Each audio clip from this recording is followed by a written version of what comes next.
It's your boy T-Bear here in reaction. Today, Wrestling Wednesday, so I thought I would do this.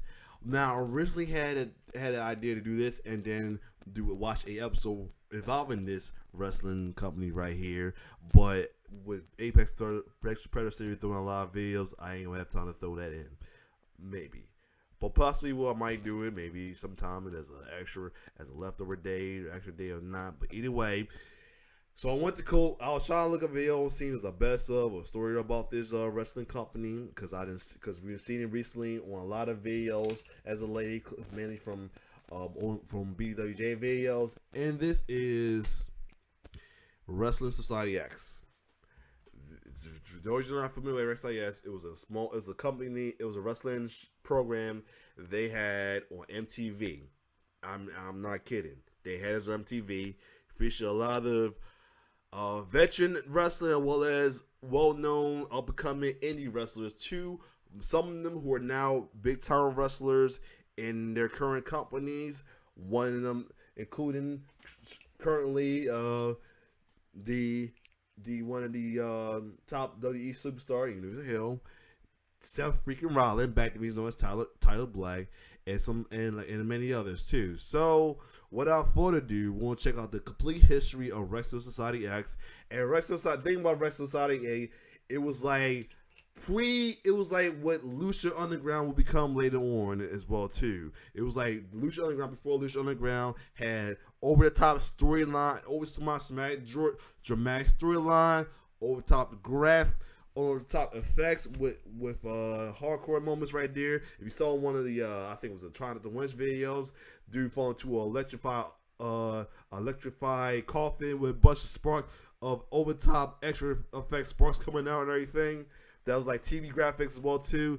It was like pretty much wrestling comic book in a way.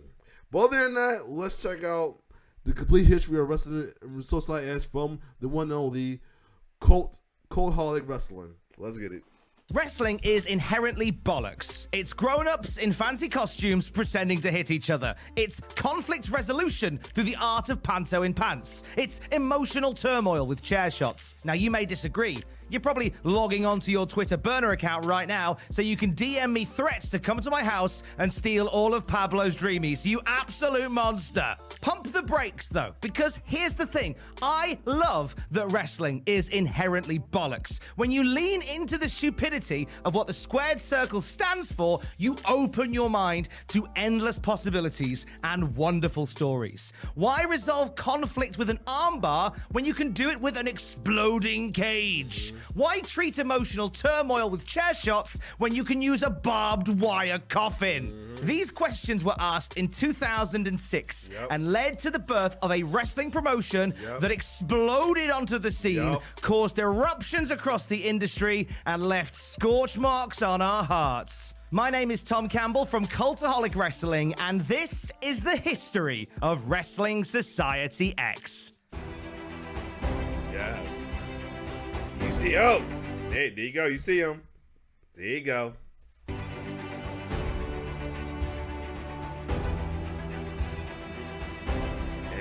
And maybe I get an idea who else was on this approach too. I know Teddy Hart was part of it. Jack Evans.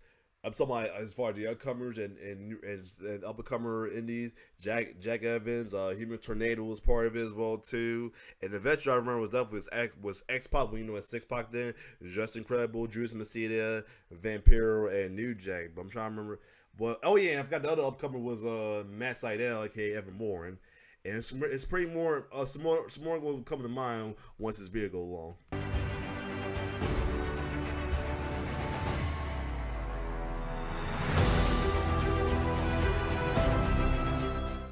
The story begins with Kevin Kleinrock. Since he was 16, our Kev was getting involved in the wrestling business. He was one of the founders of XPW, along with Rob Black. Now, as well as being behind the madness of XPW, Kleinrock worked for video distribution company Big Vision Entertainment, who had connections with MTV. It was through those connections that Kevin pitched an idea that combined his love of wrestling and his love of music. That idea was the Rancid Wrestling Federation. You see, Rancid were big XPW fans, as he discovered one night, and wanted to turn that into a wrestling thing unto itself. Rancid weren't that keen on the idea, so a more general music wrestling venture was pitched. Kleinrock wanted to show a brand new audience how much the wrestling had evolved since the 80s. Because keep in mind, the last time that wrestling had been showcased on MTV, outside of Celebrity Deathmatch, obviously, was during the height of Hulkamania and the rock and wrestling connection. Kevin and Big Vision. Folks, before the time, folks may know that they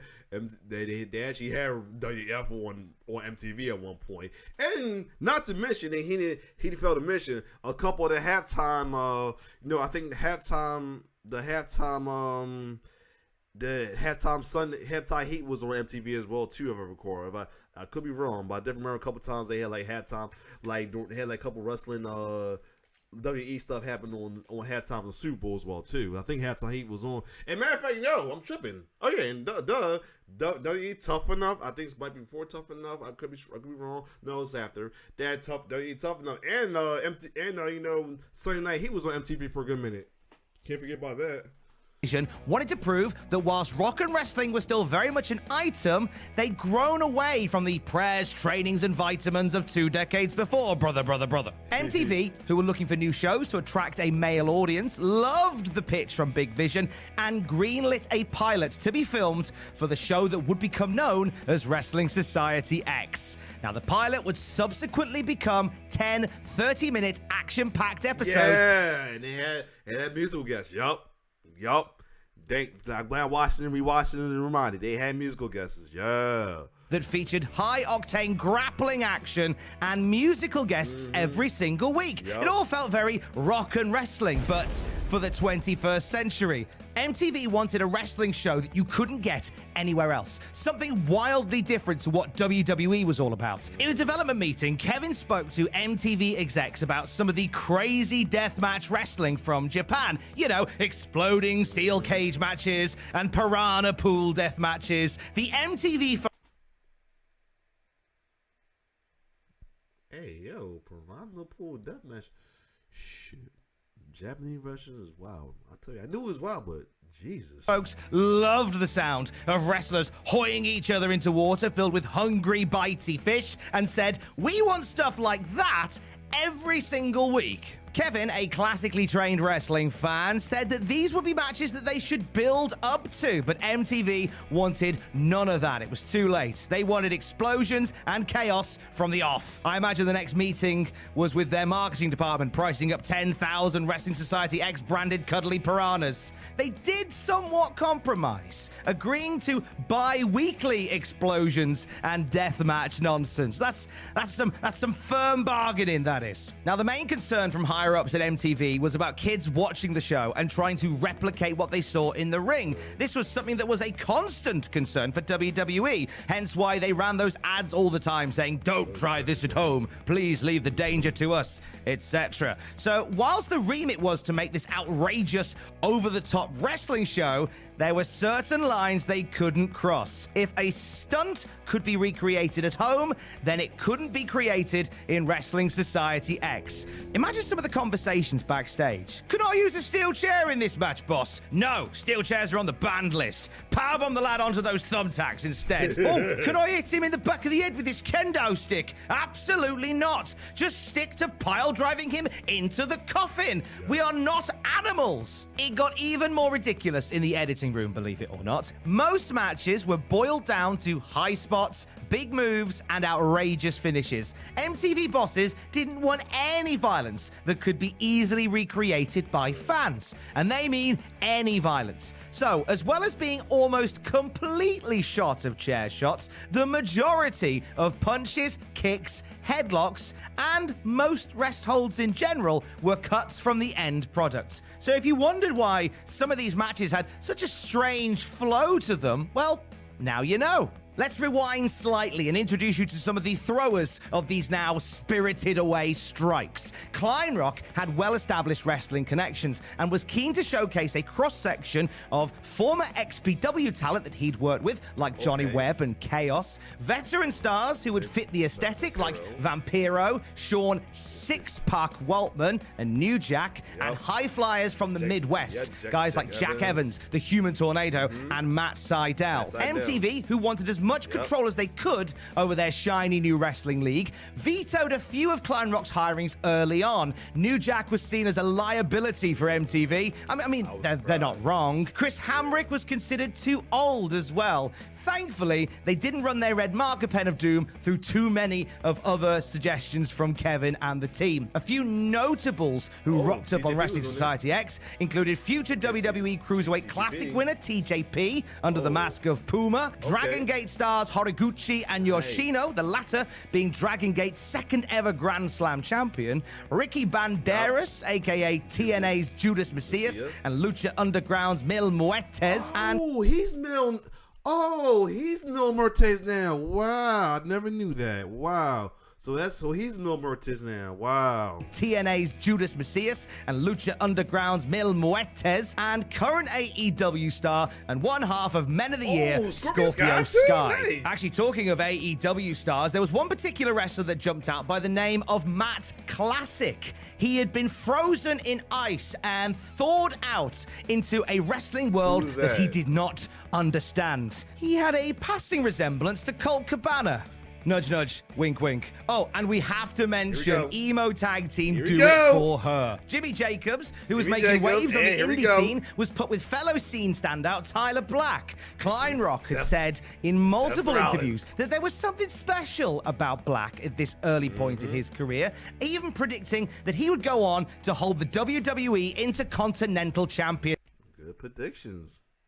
You know he's heel right now, but good prediction, though. I think Tyler freaking Black did all right for himself, didn't he? You may be able to predict which wrestlers go on to win IC titles, but you can't predict what the fans are gonna do, can you? It's impossible. They're their own beast. They'll sing and chant whatever they want. Well, MTV would disagree with you on that one. Since Wrestling Society X was shot midweek and mid-morning, it'd be tough to get the fans there on a regular basis. Owing to that, and the aforementioned desire by MTV to micromanage the promotion, the crowd was a mix of a few real fans who were free to come along that morning and paid extras that were looking for work.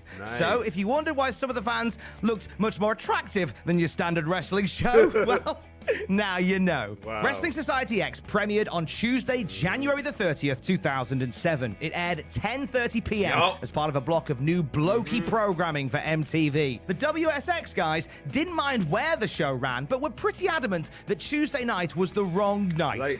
I was like somewhat watching it for a minute to try, but it was like I didn't have a hard time trying to keep up with it and all that. But it won from the time of watching it, it was exciting to watch. I will tell you that right now, though. And I remember that shit being over the top, ridiculous over the top, but hilarious and fun to watch. After all, they'd be competing against WWE's zombified rebirth of ECW on Sci-Fi. With ECW being presented as an edgier product, whether it was or not at this point is up for debate, it made it competition. ECW on Sci-Fi, the watered down ECW. This is abomination version of the ECW. For the fledgling hardcore promotion. Kevin Kleinrock said that they'd have happily taken a Monday night against Raw over a Tuesday night against ECW. WWE ECW kicked off at 10 p.m. that night. And for those who didn't fancy sticking around, I think that's why I had our time trying to keep up, because they was playing the same time ACL. I try to remember why, but yeah, that explains it.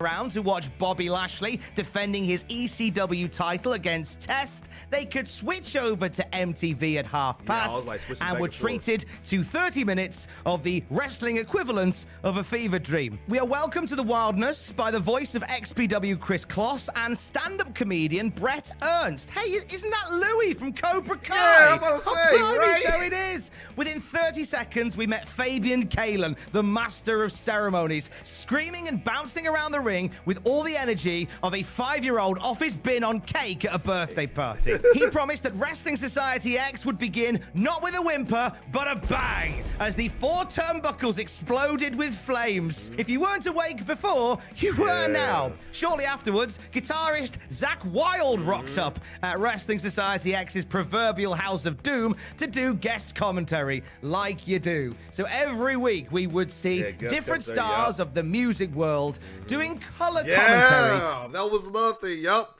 Yes, this bring back Marion. I'm starting to remember it now. Yes, now even special guest musical guest, someone was doing commentary at times. Yeah, over the wrestling matches, being pretty confused by the entire thing, but having just enough time to plug their new album. The main match on the first ever Wrestling Society X was the WSX Rumble. It's like a Royal Rumble ladder match hybrid, but when you get thrown out of the ring, you either land on live electrical wire or a steel cage rigged with explosives. It's what Pat Patterson would have wanted. Following week, Six Pack and Vampiro battled at 100 miles an hour in a match that saw Vampiro tombstoning Waltman into an exploding coffin to become the first ever WSX champion. In the weeks to come, we'd see Eric Cannon get his head dunked into quick-drying cement by a very angry Mexican gang. We'd see Ricky Banderas throwing guys off the stage like they're going out of fashion. We'd see Chaos being trapped in a piranha tank, and we'd see everybody getting blown to pieces when the whole darn cage in a cage match exploded. Oh my God. Now that last one,